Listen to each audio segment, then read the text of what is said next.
मासूम चेहरा, दिल को लूट लेने वाली अदाएं और उसकी प्यार भरी बातें। शशि को देखकर पहली नजर में ही इंद्रपाल उसके ऊपर दिल हार बैठा था। जिंदगी भर साथ निभाने का वादा भी कर दिया। और जब बात उसकी मोहब्बत को साबित करने की आई, तो इंद्रपाल ने पहले से ही शादीशुदा और एक बच्चे की मां शशि की मांग में सिंदूर भर उसे अपना जीवन साथी बना लिया।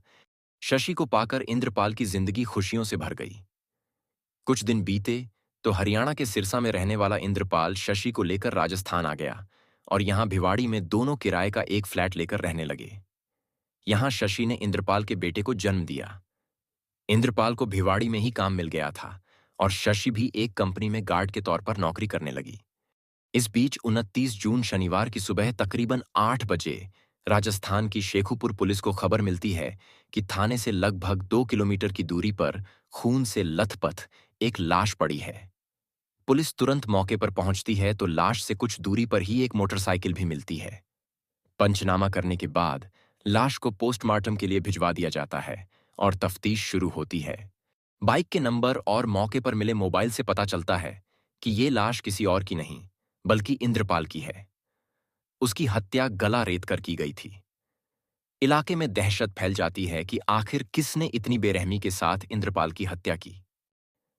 उसके पड़ोस में रहने वाले लोग बताते हैं कि इंद्रपाल का किसी से कोई विवाद नहीं था। हाँ, उसके घर पर जरूर कई लोगों का आना जाना था। इसी पूछताछ में 2 लोगों के नाम सामने आते हैं, जो अक्सर उस वक्त इंद्रपाल के घर जाते थे जब वो काम पर जा चुका होता था। ये नाम थे बालकांत और कुलदीप। बालकांत हैदराबाद का रहने वाला था और कुलदीप बल्लभगढ़ का। दोनों उसी सोसाइटी में इंद्रपाल के ऊपर के फ्लैट में किराए पर रहते थे। बालकांत और कुलदीप से पूछताछ के लिए पुलिस उनके फ्लैट पर पहुंचती है तो वहां ताला लगा हुआ मिलता है। अब पुलिस का इन दोनों पर शक बढ़ जाता है। दोनों के नंबर सर्विलांस पर लगाए जाते हैं और कुछ ही घंटों बाद पुलिस बालकांत और कुलदीप को गिरफ्तार कर लेती है। थाने लाकर इनसे पूछताछ होती है तो दोनों अपना गुनाह कबूल कर लेते हैं।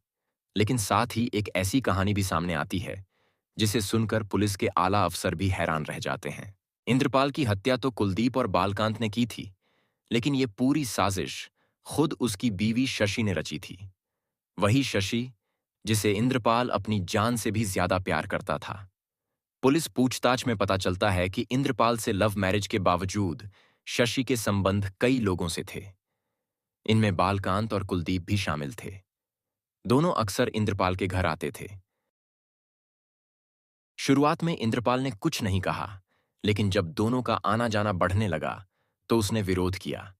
ऐसे में शशि ने अपने दोनों प्रेमियों के साथ मिलकर इंद्रपाल को ही रास्ते से हटाने का प्लान बना लिया। सबसे पहले कुलदीप और बालकांत ने शशि को एक दूसरी सोसाइटी में किराए पर फ्लैट दिलाया। शशि अपने दोनों बच्चों को लेकर वहां चली गई। 28 जून को जब इंद्रपाल काम से घर लौटा तो शशि घर पर नहीं थी। अपनी बीवी के बारे में इंद्रपाल आसपास के लोगों से पूछताछ कर ही रहा था कि तभी वहां कुलदीप और बालकांत पहुंचे। उन्होंने इंद्रपाल को बताया कि उसकी बीवी उनके सामने ही घर छोड़कर कहीं चली गई। दोनों उससे बताते हैं कि वो तिजारा में रहने वाले एक बाबा को जानते हैं, जो न केवल उसकी पत्नी को खोज सकता है, बल्कि उसकी नाराजगी भी दूर कर सकता है। इंद्रपाल तुरंत अपनी मोटरसाइकिल उठाता है और उनके बताए पते पर पहुंचने के निकल जाता है। कुलदीप और बालकांत भी अपनी स्कूटी से उसके पीछे चलते हैं। सुनसान जगह देखकर दोनों इंद्रपाल को रोकते हैं और गला रेत कर उसकी हत्या कर देते हैं।